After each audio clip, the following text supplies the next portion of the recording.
Welcome everybody to How to Play. I'm Diggles.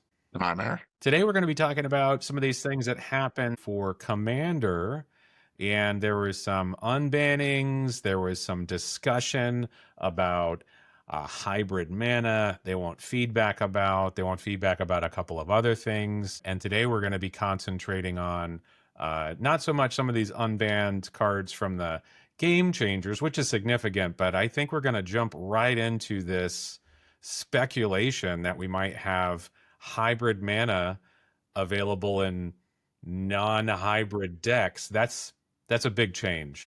I don't think we want to call them unbannings because they're not really unbannings. It's just a removal from the game changer list. Maybe it's an unbanning for our bracket 2 decks, but these cards weren't banned previously. They just were not available at low bracket play. Right? Yeah, it's like not unbanning, it's just changing the entire dynamics of the whole game. And that's right. That's what I've got. There's some unbannings that we might be hoping for or waiting for. Oof. That would be a totally different discussion. Yes. But this to me changes some of these things, how you teach Magic, and there's like people on other sides of the spectrum of like, well, if I just explain the game like this, some people are like, I thought that's how the game was played anyway. But if we talk about the really popped card that came up is a Deathrite Shaman, which just explains it perfectly. Like, this is a hybrid card. It's black or green, but inside the text box, it has a black symbol and a green symbol. So it is a Golgari card. It is black and green, not like the other one they talked about, which was hot. Manamorphose has no other symbols. It is red or green, and you could play it in your mono red deck or your mono green deck if this change was to happen. And really, I'm just upset. Why don't we go back to the start to be a little bit more clear about what exactly the proposed change was, which is I guess there wasn't really a proposed change, more an ask for feedback, but the idea was that you would treat a hybrid mana symbol as if it was one or the other of the color. So, for example, with Deathrite Shaman, you could treat the black or green mana and the mana cost as a black or as a green. Mm-hmm. And I think that Deathrite Shaman is a perfect example for the argument against this kind of change, because the real advantage that color identity as it has now has for the game is how easy it is to explain. If a mana symbol that doesn't show up on your commander shows up on a card, you can't play that card in your deck. That's pretty easy to understand. You can say, okay, if we have these split symbols, you get to pick one, and as long as you can pick such that all of the symbols could be paid by colors that are in your commander's color identity, you can play the card in your deck. Things like Deathrite Shaman make it clear that there's a little bit more clarification needed, because I can't tell you how many people I've had discussions with who've said, I'm so excited to play Deathrite Shaman, I'm so excited to play the enters the battlefield flip tapped MDFCs from Modern Horizons 3, where it's a hybrid on the front, but the back is taps for one color or the other color. Mm-hmm. And then there's things like Leyline of the Guild Pact, where we have a ton of different symbols. And if you squint, you can sort of see that you could play that in a mono green deck, but it's not immediately clear. So there is some confusion around that. I know you have other complaints. What are your bad arguments against why this should happen? I think thematically, if we're kind of not seeing this in a vacuum, and we have all these different things that are happening with some players that are really getting their feathers ruffled up about the Universes Beyond sets, and how this is not a Magic Planes, and this is not what Magic is about.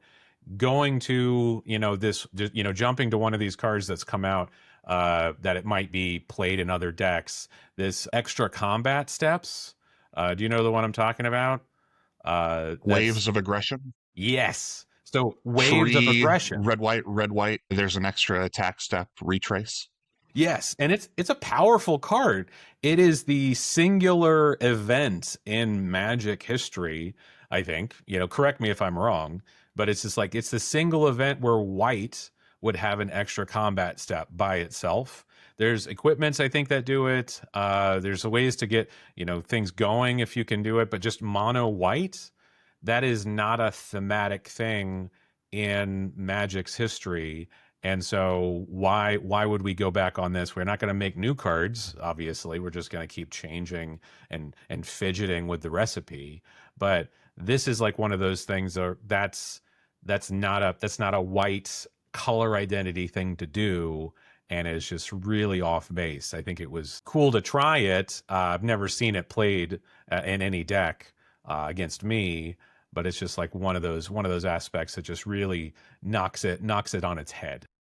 I don't know that I necessarily buy the it's outside the color identity argument, because color identity is something that's uh, a little bit mutable, I would argue yes, and like it is. we can have single cards that break color identity and do things outside of color identity. I mean, we have Psionic Blast in Alpha, right? That's a blue burn spell, Hmm. right? Color identity breaks are a proud tradition in Magic history. I can't really argue with that. So vexing shusher is one I'd have to be excited about because if I could have in a mono green deck, and I think that's potentially like a competitive slot more or less. Like green doesn't have a lot of things going on for it except just continuing to grow and grow and grow and expand. And then to have something with just your extra green mana that like, oh, you can't counter that target spell, political things that can happen with Vexing Shusher, which I'm very proud of my Shushers on the table to be like, oh, do you want that to actually resolve? Because I'll help you with that. Those kinds of things can be now just in green decks. If this decision makes its way to something we can test out. There are things that will be new and different for sure. But I think that's a good thing, actually. To be clear, I'm in favor of this change happening for a number of reasons. Primarily, we're sort of early in the life cycle of a new. Is it called the Rules Committee anymore? Is it called the Commander But no, they Advisory have Panel? a Whatever it's called. It's a new organization, and I think if a new organization is going to be looking at updating the format, doing game changers, bans, all that stuff. If this is a change you're thinking about, it doesn't really make sense to think about bans and unbans and game changers in the context of a rule set that you don't expect to be the rule set. So I think this, as one of the early changes, great. It is kind of hard to have people buy all the cards and add them all to their deck and then say, we didn't really like it and Mhm. go back. I don't know if there's a good way to do that, but I think because of where we are in the life cycle of the format governance, this is a good change, Mhm. a good time to make a change. And I think that's, you know, doing new things. I actually think that getting to play Waves of Aggression in your mono white deck is a cool new thing to do. It may be a bit of a color pie break, but at the same time, going to combat's not that good in Commander. The attack step is usually the worst step, where you know a lot of things can happen to you that are quite bad. People can play combat tricks. They can your creatures can become attacking creatures, which makes them legal targets for all kinds of spells your opponents might have. So getting an extra combat step, not something I'm that worried about. And it's, you know, new and interesting. More combat might make combat more better. Who knows?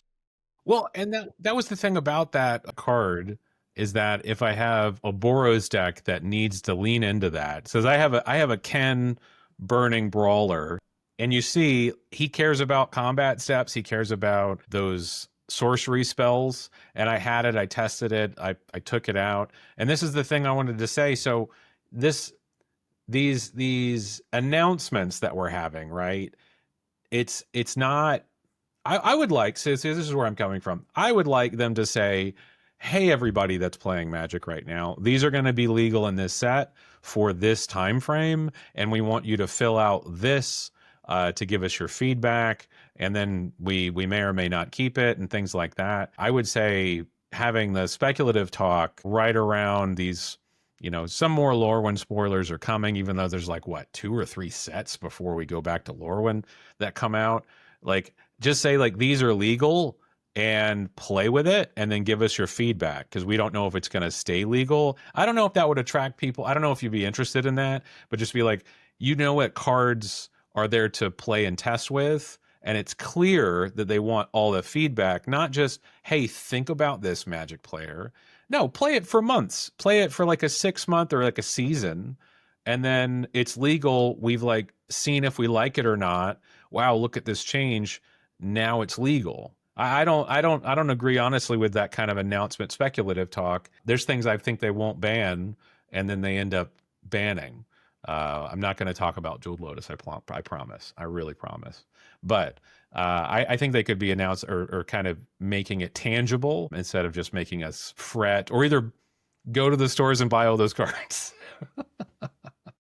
Yeah, I mean, speaking of, I sort of have been thinking about what am I going to change about my decks when uh, if this change goes through. I think that it's very likely to, because it seems to me, just looking a little bit at the future, we're saying, do we want to do hybrid mana coming off of Spider-Man, which had a bunch of hybrid cards? We're spoiling Avatar. We've spoiled a bunch of hybrid cards. Lorwyn, obviously, big hybrid set. It feels a lot like Wizards would perhaps like hybrid cards to be able to go more places when we are going through a bunch of sets that are hybrid cards. And while I think play these for 6 months and give us feedback is definitely a reasonable take. We did that, if you'll recall, with silver border cards. We had like I think it was when Unstable came out, maybe one of the unsets. They said, hey, silver border cards are illegal for a month. The issue I have there is that no one ever no one ever does that. No one I played with in the wild was putting silver border cards in their deck for that 1 month. People sort of, if they had a silver border deck they asked about, they kept asking about it. It would be awesome if we had like a rotating ban list and a rotating set of rules where sometimes hybrid's legal, sometimes hybrid's not legal, and we switch around because of how people build commander decks, right? They want to, maybe they don't play very often. They want to have a deck that they can always play. Changing deck construction rules back and forth is not really conducive to that. And if I put together a precon that has hybrid cards in it, if WotC puts together a precon that has hybrid cards in it for the 6 months where it's legal, and then in 9 months when it's not legal anymore, you have to go to the LGS and say, I want to buy this precon, and then the guy behind the counter says to you, well, go for it, but you're going to have to replace these 8 hybrid cards because they're not legal anymore.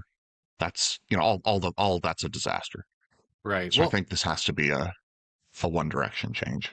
Yeah, well, I would argue that, I mean, in a way, isn't that what they're doing with the bracket system? Like they're saying like these are cards you can't play in this bracket, and now like these are only competitive cards, and they just, to go back, they just took Yuriko, they lowered her standing or whatever. She's not a game changer, and so I think like in a way, I do agree with you that they should not make like a hybrid themed with lots of hybrid cards pre-con. Though they did make Jeweled Lotus in all of these different like commander sets. I don't know. I'm not going to talk about Jeweled Lotus. We already agreed to this.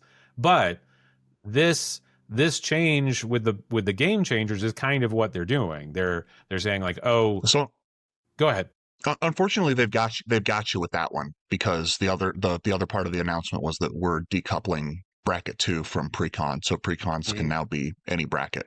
Yeah, yeah. So you would have been right 2 weeks ago, but now they've seen that particular cliff coming and just said commander precons are, whatever bracket they happen to be, which I think is another thing I'm in favor of, because I would love for WotC to print a number on some precons, so we have an official baseline for a couple decks.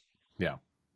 Well, and this is still beta, and it's like I don't know when they'll decide. I think they can just probably stop calling it beta and just be like, hey, We really want you to check up on us all the time, and we're going to announce announcements.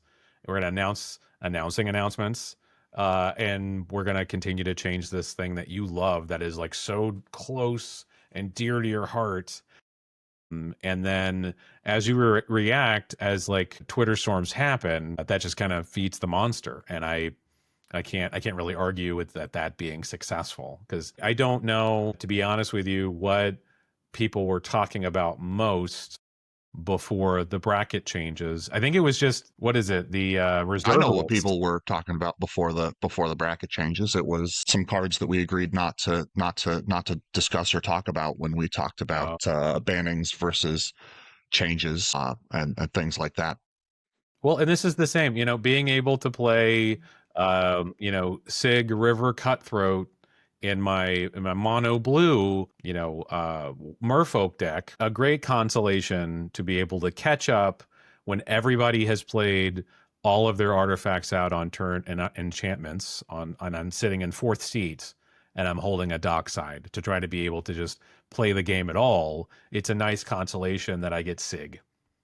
That's fine. Yeah, absolutely, absolutely. When someone goes fetch shock, now you draw a card, and that's almost as good as catching back up when they win the game on turn 2 when you've only gotten a chance to go once.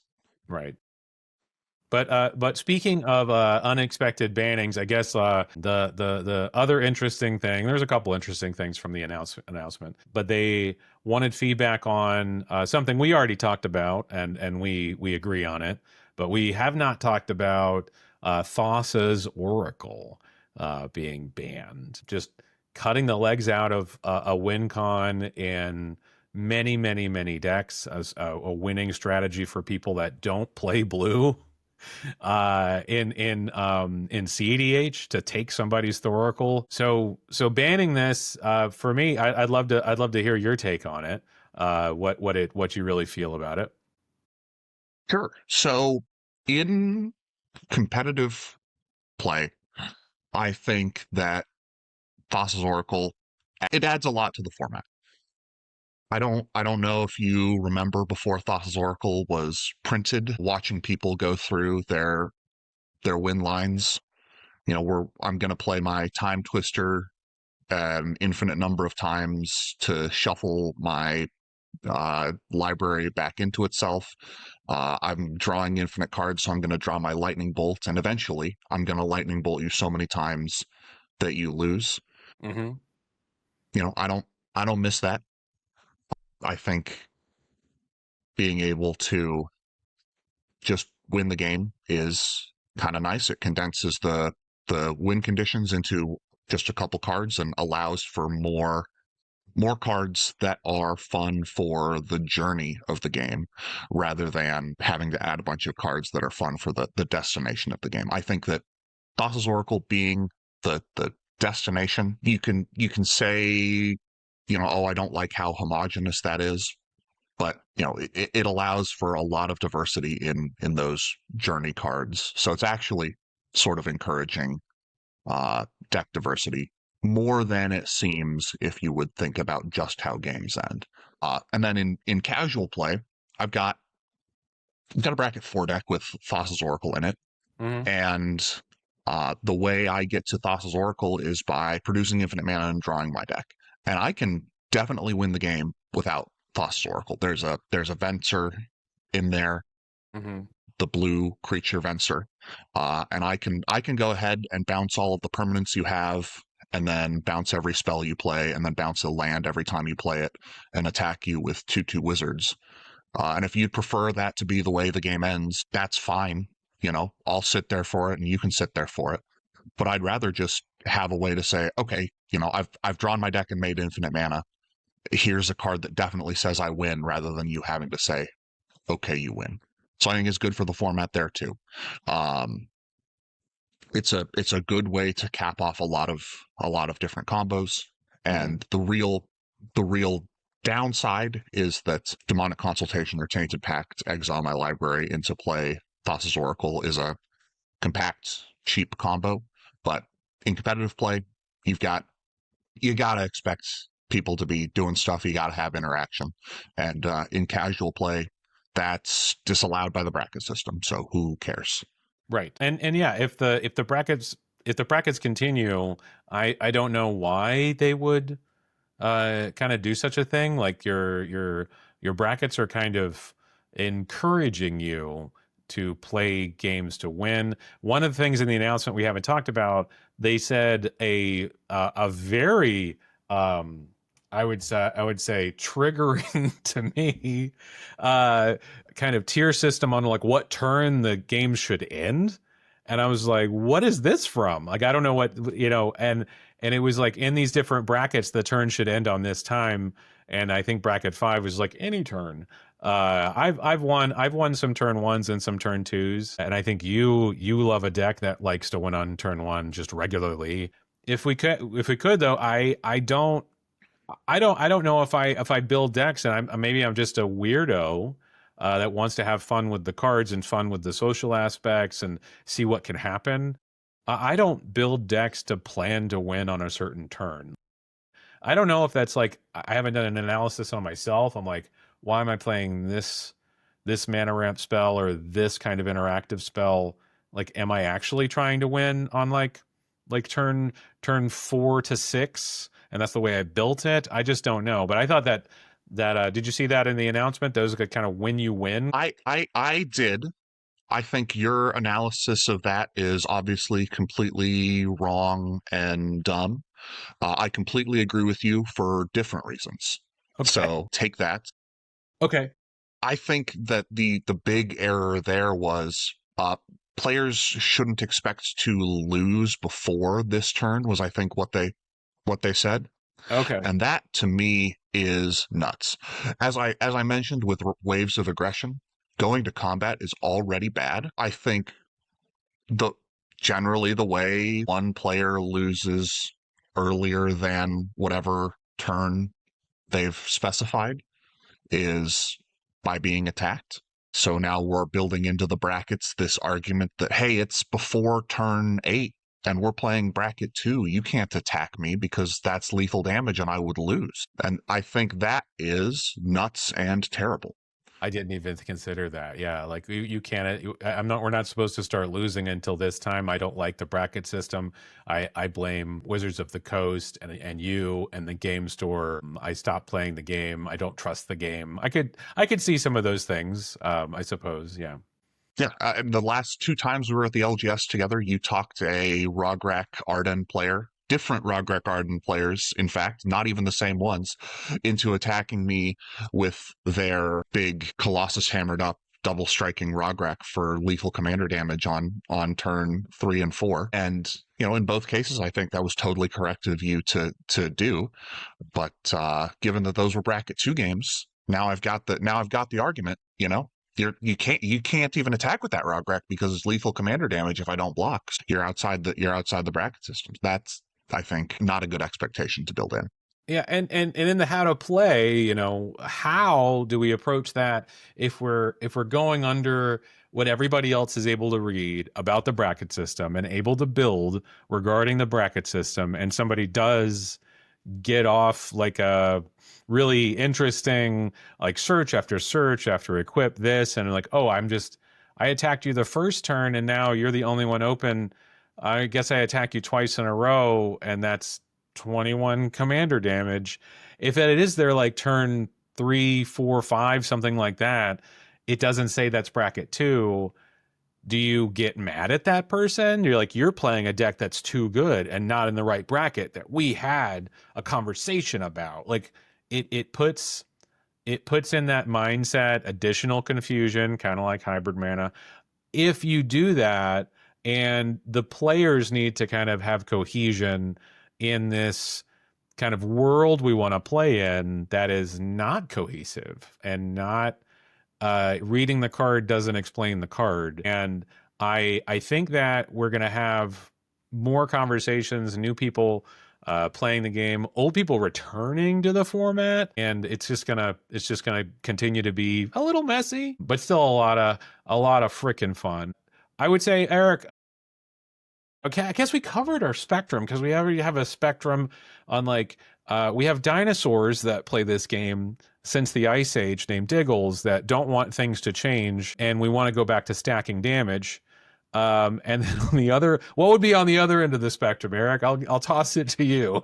If I'm a dinosaur on this end, what would be what would be on the Well, other I end? think I think I mean I'm a dinosaur as well, but I think I'm a different kind of dinosaur Ooh, because my you're evolved. I was so excited when you were talking about we're making this legal for 6 months. I've got right now 7 commander decks in my bag that I've been working on for. I mean, the newest is like a year and a half old.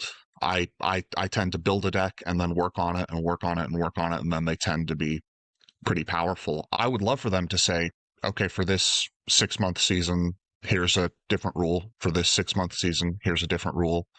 Here's a ban list we're going to use for 8 months. Here's a new ban list we're going to use for 8 months. I would love to have a reason to frequently retool or rebuild my decks. So maybe I'm the opposite end of the spectrum. But that also comes from being a dinosaur because you know, like you, I've been playing forever, and that means I have a collection that is all the cards from forever.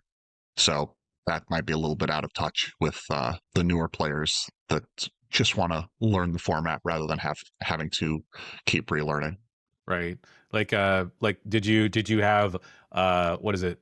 Pre-ordered 4 foil play, like a play set of Lurrus before they changed the companion rule, and now maybe Lurrus is just in every single black color identity deck, every single white color identity deck, separate from having to be Well, yeah, Orzhov. I didn't even mention that. I was watching the announcement. They started talking about hybrid mana, and I went to TCG Player and ordered every foil Lurrus that was under $5. And that's not even as a speculation. I just think that Mhm. I think Lurrus is one of the best creatures that's ever been printed. It's amazing. I think if you're building your commander decks to play well, you should have a bunch of cards that you could replay with Lurrus. You know, a bunch of 1 and 2 mana cards that are pretty good to replay. And once you're in that situation, 3/2 lifelink for 3 that lets you essentially draw a card from your graveyard every turn uh, is just pretty good. So I think, like I said, I'm pro hybrid mana change. And I think that's probably, like I said, it's good that we're doing this at the beginning of the life cycle of this new format governance, because I think Lurrus is going to be a game changer pretty quick if this Hmm. happens. Yeah. I think to summarize my positions, I think overall the bracket changes that they discussed are good. I wish they had used some more thoughtful language around the turns. Hmm. I don't hate that it's there, but I do sort of hate what it implies about combat focused decks. I would love Risk Study to be banned. I think it's crushingly unfun at a casual level and at a competitive level. I don't think it's a good idea to ban Thassa's Oracle, although uh, I don't care that much. If it's banned, it's banned. But I think overall it's more positive than negative with it being in the format. Were there any other potential changes they discussed? There's a couple other game changers movements around, and then we Oh, covered the hybrid stuff. If you're tell us what kind of dinosaur you are. Do you want everything to stay the same and get blown up by a comet, or do you want to be like Crocodile that lives through all of it and just continues to have fun making people disappear in the Everglades? well, I think David, Comet was in an unset, but it doesn't have an acorn symbol, so it's actually, I think, legal Mm. to get blown up by a, Yeah, I think so whether too. you're a Yeah. dinosaur or not. Yeah, and I still have a silver border deck active. I play it in bracket, I don't know, -1 that I have fun with from that time when that last set came out. And so yeah, I keep things going on. I am that dinosaur. But Erik, thanks as always. I've been Diggles on how to play. And I continue to be Erik. See you next time.